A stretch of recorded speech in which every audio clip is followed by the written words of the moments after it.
And the job just keeps on going, making more videos. Sorry I'm so late, guys. Just finally catching up. Way more difficult than I anticipated keeping caught up with these videos, but I'm having a really great time recapping these episodes for you guys. I hope you're enjoying them, and I hope you see more of my YouTube videos in the future. So jumping into episode 18. Starts off with the nomination ceremony. Gina Marie is quite worried that her nominations were harsh or stupid. Girl seriously needs to go back to frickin' Kumon when she gets back to Staten Island. Gina Marie is kind of going around the house calling people up to the HOH room to talk to them about the situation, kind of feel them out, what they're thinking. She calls Candace up even, and she's like apologizing for putting her on the blog. And when Candace tells Gina Marie that she was really harsh, Gina Marie actually apologizes for everything that she said and offers to apologize in front of the entire house. What was the point of nominating her? God, these people are stupid, man. It was supposed to be a summer of no floaters, and it's been an absolute bullshit summer. Thanks a lot! Gina Marie is the worst HOH I've ever seen in Big Brother history. She's an idiot. I don't even want to talk about her anymore. I would rather feed my balls to rabid dogs than continue to talk about Gina Marie, so let's move right along. They're all kind of speculating about who could be the MVP. Spencer is actually catching on and throwing the idea out there that the MVP could be America. Amanda shoots the idea down and she's like, no, I'm certain that the MVP's in the house. Besides, why the hell would America nominate me? You want to know why America would nominate you, Amanda? You want to know why America doesn't like you, Amanda? Let's actually look at a couple of tweets from Amanda followers. I am a giant asshole bully and at Amanda Zuckerman is my hero. I tell everyone at my KKK meetings that at Amanda Zuckerman is my hero. I love at Amanda Zuckerman. Hashtag I just crapped myself. For real. It actually goes on for pages and pages. All of Amanda's loving followers that resemble her so much as a bitch. Amanda starts getting all pissed off at McRae because they were sitting up in the HOH room and Jessie comes in, I guess, and she sits down next to McRae.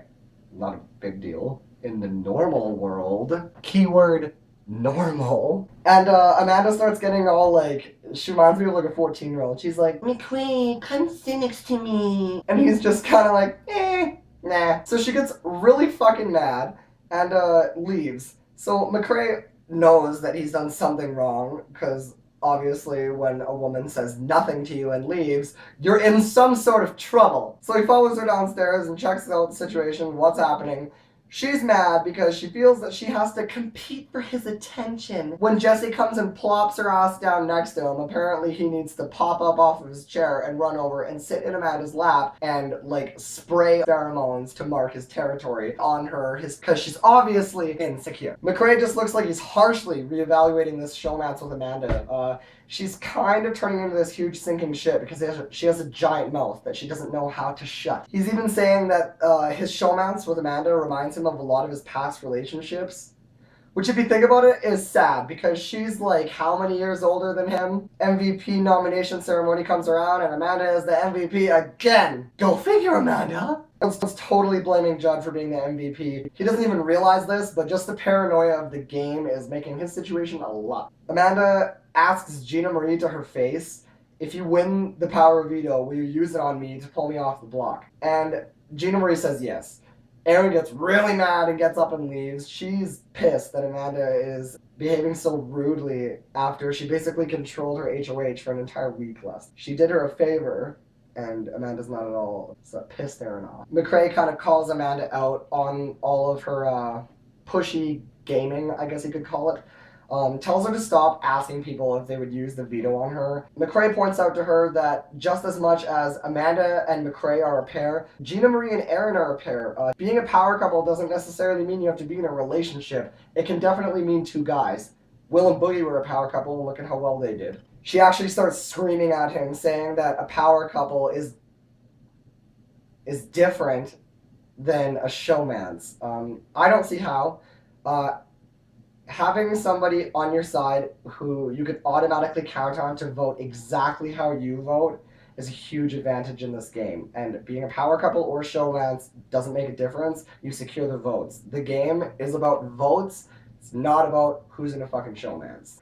In the Power of Veto ceremony, Amanda and Candace got into an absolute screaming match with each other. Amanda, this actually hugely disappointed me. I am a huge Amanda fan. I really like Amanda, actually, as a player. I love her. She's awesome. But she started shooting out derogatory and racist remarks in this Power of Veto competition.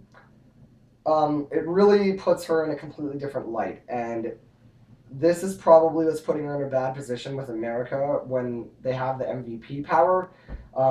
She's totally shooting herself in the foot. Candace was kind of jokingly, I guess you could have called it, maybe, doing like a black accent, like snapping her fingers and being all like sassy. And Amanda screams at her, "Oh, is that Shaniqua coming out? Is this the black coming out of you?" And then she looks around the whole backyard and she's like, "Yeah, oh, so I'm racist now, right? I'm a racist." Seriously, though, what the fuck are you doing? Her being such an out of control bitch all the time with all of her nasty remarks to others makes her almost impossible to align with. McCrae is probably going to jump ship soon if she doesn't shut her gob. Alyssa in the diver room was even expressing her disgust with the derogatory and defamatory remarks that she was yelling at Candace during the veto. They were totally uncalled for, and it wasn't part of the game. The veto competition was one of those ones where, as you are kicked out of the competition, you get to pick a prize, and then as the other players come out of the competition, everyone trades prizes, and however the prizes end up at the end, everyone gets that prize, and whoever wins the veto wins the veto. The prizes for this competition were awesome, if I do say so myself. Gina Marie got a dog cone of shame for, I think it was 48 hours. Amanda got a ticket that was called 50 Shades of Orange, where for, I think it was 2 days, every time music came on in the house, she had to go out and get this fake tan. And because she's wearing goggles when she does it, she has this like horrible raccoon eye thing going on. She is an ugly, carrot, man-eating beast bitch when she gets these tans and looks like an absolute jackass. Spencer won a trip to the Bahamas. Judd won $5,000. Candace won a clowny tard, unfortunately, during this veto competition. So she has to wear a clown unitard for a week. Hopefully the unitard curse doesn't come and bite her in the ass. Usually when people get a unitard, they're evicted in it. That would be embarrassing to be evicted as a clown. Judd was actually the one who won the competition. Jesse came in second. But he decided not to take the veto away from her when she chose to take it. He chose to take the $5,000 instead. So that might have put a little bit of a target on him. And Jesse won the veto. It's just my personal opinion. When you go in to play Big Brother, you should actually try to avoid taking all these cash prizes because lots of people will look at it and it's a perfect reason to target you. People that are in third place a lot of the time leave with absolutely dick all. And if you have $10,000, you're leaving with a lot more than 90% of the people that lose this game actually get. It's a perfect reason to nominate somebody. McCrae actually kind of rips into Amanda after the whole veto competition. He tells her basically, "You're on the block and you're running your mouth. What is wrong with you?" She gets all pissy and wants to be alone, so he just leaves her alone. She wants to be a baby about it. She can go ahead and do that. One person who took their punishment very well. She actually reminds me of Jen from Big Brother 8, this person. Gina Marie. She got a dog cone of shame that she had to wear for 2 days. That would make anything difficult, trying to like wash your face or shower or even like put a shirt on. Like, how do you do that without taking the cone off? She handled it like a champ. She actually was excited about the whole dog cone scenario. Jen from Big Brother 8 was stoked on life when she got put in the red unitard, so it kind of reminds me of that situation. She's a really, really good sport about it, just like Jen was. I just think it's kind of awesome that she's just taking it on the chin and not complaining about it. So Jesse calls the veto meeting, pulls everyone inside, obviously pulls herself off the block. Gina Marie ends up replacing her with Spencer. Again, you think you're a Pawn Star, AJ from Big Brother Canada? Look at Spencer. That is a fucking Pawn Star. What they did to you was nothing compared to what they put the Soulless Ginger through.